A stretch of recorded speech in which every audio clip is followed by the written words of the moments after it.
Welcome back to the Making the Madness YouTube channel. We're going two-person here. Sean and I are both here, and we're going to be discussing Luka Garza, who has decided to come back to Iowa for his senior season.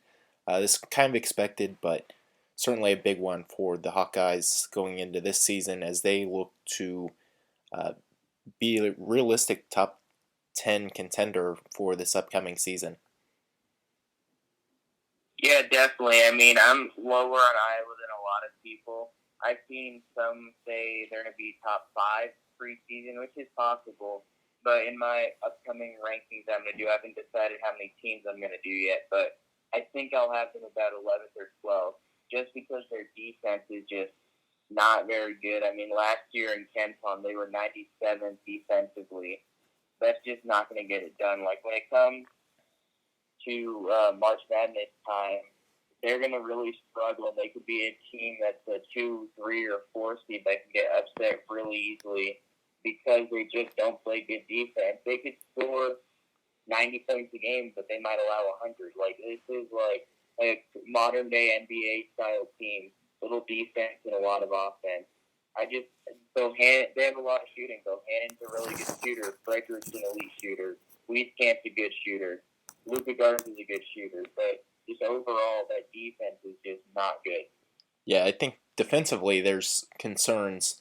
Certainly, I kind of one comparison I would kind of make to a lesser extent, but UCLA, I think back in 2017, uh, the team with like Lonzo Ball, Aaron Holiday, TJ Leaf, they were fantastic offensively. I think they were like number one in offense, but they were like 70th or 80th in KenPom and defensive efficiency. And while they were able to do well, I think they finished third in the Pac-12 that season.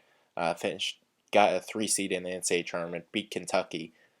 Ultimately, I think defensively they kind of got beaten up in the NCAA tournament. I think that's kind of a similar situation to where I could see Iowa finishing this year.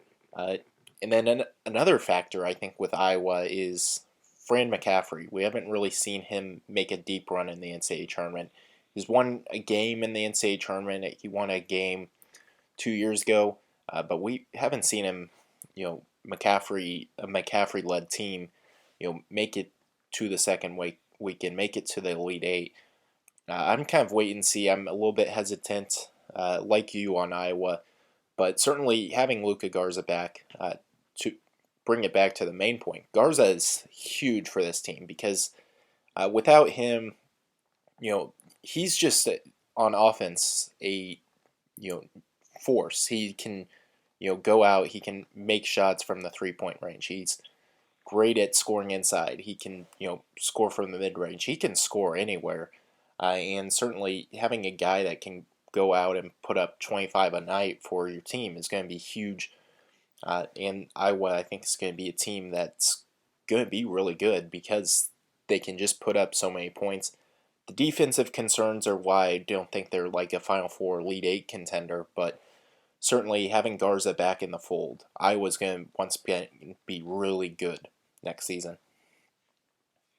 Yeah, and you look at how Luka Garza did last year in that loss against Michigan State, where they were up and then collapsed at the end.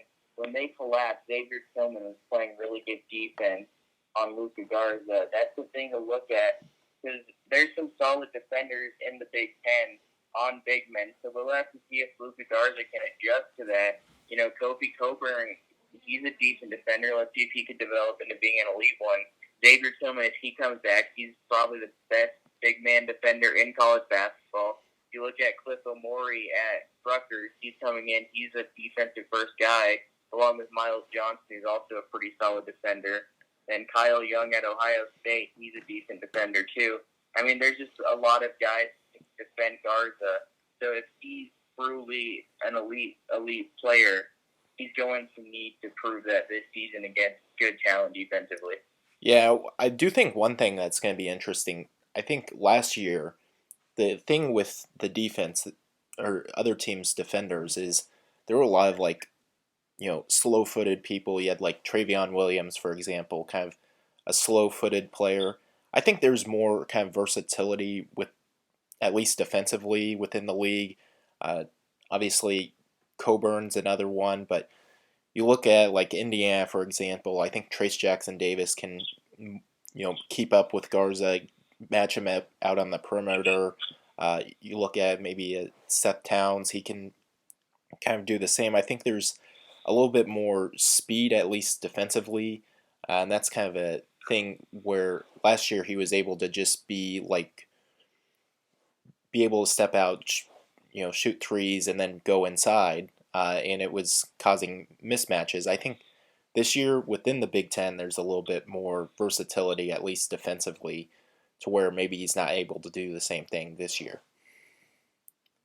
Yeah, and like I have Iowa fourth in the conference right now, but I could realistically see them being, the best team, but I could also see them being the seventh or eighth best team, being like a 8 or a 9 seed in the tournament. I mean, they have a really wide range of outcomes. Them and Arizona State are two of the teams I could see being, a top 3 line seed or being 11 seed. I mean, those two teams. We'll get more in Arizona State later when Remy Martin makes his decision, but you just look at teams like that who are offense first and defense is, a question mark. There's always going to be question marks surrounding those teams because if they play a defensive first team who can also score, they're in trouble. Yeah, certainly. And it'll be interesting to see as they go through the Big Ten this season. Do they improve defensively? I know a couple of years ago, Fran McCaffrey implemented a zone, maybe plays zone defense, and they can go from being 97th defensively to maybe like you know 60th, which I think would be a major improvement for the team. It'll kind of depend upon what they can improve defensively, but certainly a big decision for Iowa. And going into next season, uh, they'll be a top 25 team, top 15. I bet the AP poll has them top 10 preseason going into next season. We'll see if they can live up to the hype, but certainly a big addition for them to get Luka Garza back. Yeah, definitely.